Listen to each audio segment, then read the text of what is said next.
ভালো লাগছে বেনিনি করে? তুমি তো বলছো ভালো লাগছে না। দেখো আজকে আমি একটু বেনিনি করেছি। স্কুল লাইফে কত করতাম, আমার বর বলছে আমাকে ভালো লাগছে না। তারপর বলো তো কেমন লাগছে।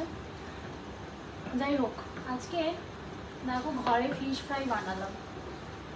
কি করবো, ভালো লাগছে না। রোজ রোজ মাছের ঝোল ভালো লাগে না, একটু অন্যরকম।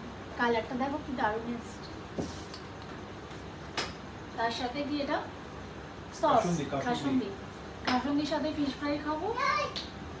আর কিছু আছে? আর কিছু অনেক আছে, অনেক কিছুই, বাট ও আরেকটা কিছু আছে মনে হচ্ছে। আমার তো জানো এমনি খাই না, তার সাথে বিয়ারও আছে। সানডে একটু তো মাস্তি করতেই হবে না। আমাদের পার্টিটা একটু অন্যরকম হবে আজকে। চিকেন ফ্রাইয়ের সাথে নয়, আজকে হবে ফিশ ফ্রাইয়ের সাথে।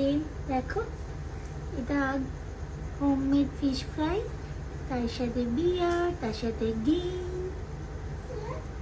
ওয়াও, জাস্ট জমে যাবে। কে কে আমাদের পার্টিতে জয়েন করতে চাও কমেন্ট করো।